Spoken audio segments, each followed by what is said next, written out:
Assalamualaikum warahmatullahi wabarakatuh. Baik, saya akan mempresentasikan apa yang telah saya resume dari pembelajaran evaluasi pembelajaran bahasa Arab. Asesmen dalam kurikulum merdeka. Konsep asesmen dalam kurikulum merdeka. Dalam kurikulum merdeka, penilaian menggunakan istilah asesmen yang diartikan sebagai proses pengumpulan dan pengolahan informasi untuk mengetahui kebutuhan belajar, perkembangan dan pencapaian hasil belajar peserta didik. Kurikulum merdeka menekankan pentingnya keterpaduan pembelajaran dengan asesmen, terutama asesmen formatif sebagai suatu siklus belajar. Prinsip-prinsip pembelajaran yang digandengkan dengan prinsip-prinsip asesmen mengindikasikan pentingnya pengembangan strategi pembelajaran sesuai dengan tahap capaian belajar peserta didik atau yang dikenal juga dengan istilah teaching of the right level. Berikut ini ada ilustrasi siklus perencanaan dan pelaksanaan pembelajaran dan asesmen. 1. Pendidik menyusun rencana pelaksanaan pembelajaran termasuk dalam rencana asesmen formatif yang akan dilakukan di awal pembelajaran dan asesmen di akhir pembelajaran. 2. Pendidik melakukan asesmen di awal pembelajaran untuk menilai kesiapan setiap individu peserta didik untuk mempelajari materi yang telah dirancang. 3. Berdasarkan hasil asesmen, pendidik memodifikasi rencana yang dibuatnya dan atau membuat penyesuaian untuk sebagai peserta didik. 4. Melaksanakan pembelajaran dan menggunakan berbagai metode asesmen formatif untuk memonitor kemajuan belajar. 5.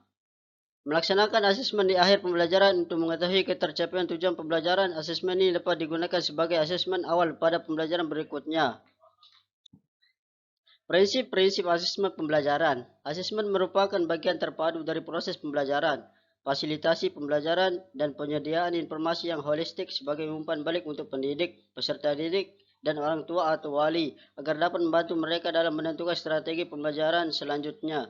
Kedua, asesmen dirancang dan dilakukan sesuai dengan fungsi asesmen tersebut dengan keluasan untuk menentukan teknik dan waktu pelaksanaan asesmen agar efektif mencapai tujuan pembelajaran. Jenis-jenis asesmen dalam kurikulum merdeka. Secara umum, asesmen dalam kurikulum merdeka belajar terdiri dari 3 jenis, yaitu asesmen diagnostik, asesmen formatif, dan asesmen sumatif. 1. Asesmen diagnostik. Asesmen diagnosis bertujuan untuk mengidentifikasi kompetensi, kekuatan, kelemahan peserta didik. Hasilnya digunakan pendidik sebagai rujukan dalam merencanakan pembelajaran sesuai dengan kebutuhan pelajar peserta didik dalam kondisi tertentu. Informasi terkait latar belakang keluarga, kesiapan belajar, motivasi belajar, minat peserta didik, dan beberapa informasi lainnya. B. Asesmen diagnostik kognitif. Asesmen diagnostik kognitif adalah asesmen yang bertujuan untuk mendiagnosis kemampuan dasar peserta didik dalam topik sebuah mata pelajaran.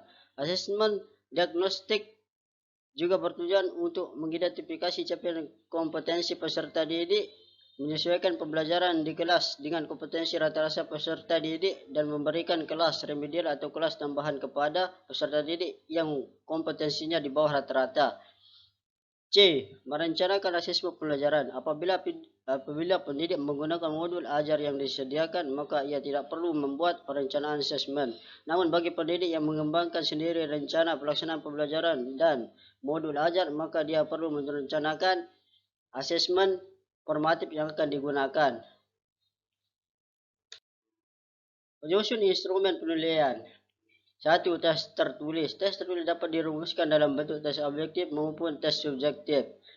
Untuk soal bentuk tes objektif, pilihan ganda adalah salah satu bentuk tes objektif yang sering digunakan dalam asesmen yang bersifat nasional karena penilaian dijamin objektif. Sebagaimana dijelaskan pada KB 1 bahwa soal pilihan ganda adalah beberapa bentuk, yaitu pilihan ganda biasa, pilihan ganda asosiatif, pilihan ganda kasuistik, dan pilihan ganda kompleks.